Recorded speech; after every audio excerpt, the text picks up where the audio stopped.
విక్రమ్ టీవీకి సబ్స్క్రైబ్ చేయండి. Subscribe to Vikram TV. Subscribe to Vikram TV. Subscribe to Vikram TV. Subscribe to Vikram TV. Please like, share and subscribe to Vikram TV. రావు నేను ఈ చెట్టు నాటిన, ఈ చెట్టు కింద నీడని తీసుకుంటున్న మా అమ్మ నాన్న, నాకు కూడా ఎంతో సేదనిస్తుంది ఈ చెట్టు అని అట్లా భావించిండొచ్చు నాకు తెలిసి. నేను అడిగిన, సరే బిడ్డ అడిగినాను, నాన్న ఇల్లు మార్చుదామా అని అడిగినాను. ఇప్పుడు 2023 ఫిబ్రవరి ఓకే చైర్మన్గా అయ్యిండు, గిడ్డంగుల కార్పొరేషన్ చైర్మన్లో. నేను ఆఫీస్కి వెళ్ళినప్పుడు గిడ్డంగులది అమర్చింతలో ఒకటి శాంక్షన్ చేయించాడు. ఒక గిడ్డంగి, ప్రభుత్వ గిడ్డంగి, తన చైర్మన్ కాబట్టి మా ఊరికి అమర్చింతలో పుట్టి పెరిగింది కాబట్టి ఒక గిడ్డంగిని శాంక్షన్ చేయాలని 10 కోట్ల విలువ చేసేటటువంటి గిడ్డంగిని మా ఊరికి శాంక్షన్ చేసిండు. మండల కేంద్రం మాది, 10,000 మంది జీవించడానికి అనుకూలమైనటువంటి గోదాము, రైతులందరూ ధాన్యాన్ని దాచుకోవడానికి, లేదా ఓ 10,000 మంది పనిచేసేటటువంటిది, లేదా ఒక 10 మందికి ప్రభుత్వ ఉద్యోగాలు వచ్చేటటువంటిది.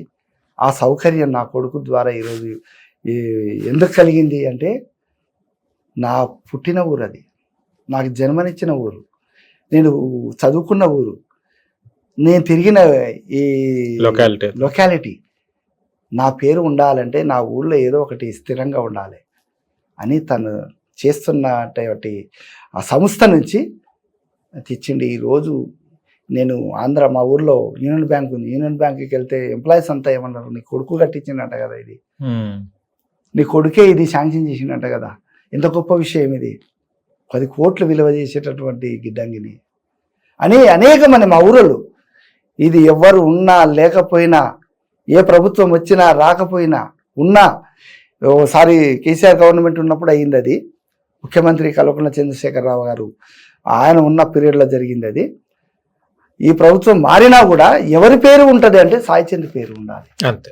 సాయి చంద్ పేరు ఎందుకు ఉంటుంది అంటే, ఇంత గొప్ప సంస్థని మాకు స్థాపించిపోయాడు. నీ కొడుకు బ్రతికినా చనిపోయినా ఆయన పేరే ఉండాలి అక్కడ. చాలా గొప్ప విషయం అని మా ఊరిలో చాలామంది అంటారు, ఈ సాయి చంద్ పేరే ఉండాలి ఇక్కడ. సాయి చంద్ స్థాపించినటువంటి శంకుస్థాపన ఇది, ఆయనది ఈరోజు ఇంకా ప్రారంభోత్సవం కాలేదు, కానీ సాయి చంద్ పేరే ఉండాలి.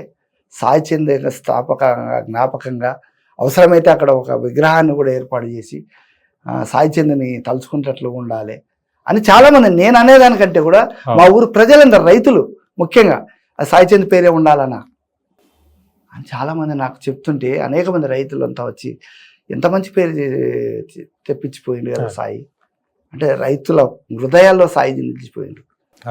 అంటే తను అనుకుంటే నాకు ఇల్లు కట్టించిపోవచ్చు అప్పుడే. ఒక గిడ్డంగిని 10 కోట్ల విలువ చేసే గిడ్డంగిని శాంక్షన్ చేసి నాకు చిన్న ఇల్లును మాట కట్టియలేకపోదురా అన్నాడు. నాన్న కట్టిద్దాంగా, కానీ నీవు అన్నట్లు ఎక్కడ కట్టియమంటే ఎక్కడ కట్టిస్తా, ఆ ఇల్లు ఉంటే ఉండని అని అనుకున్నాడు.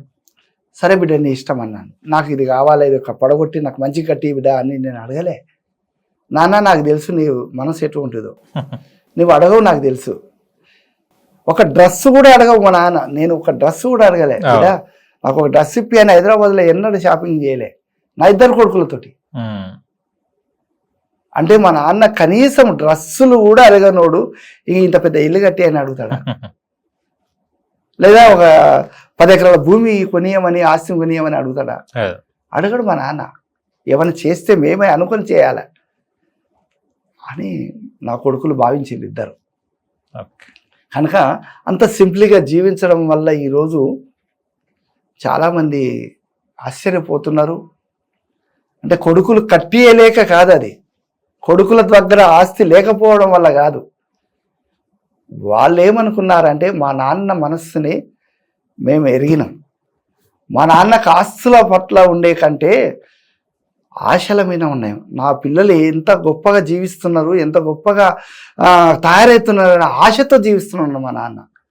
ఆశలే అనంత ఆకాశంలోకి ఉన్నాయి మా నాన్న, నా పిల్లలే నా ఆస్తులు అనుకున్నాడు. కాబట్టి అది మా నాన్న జీవితం.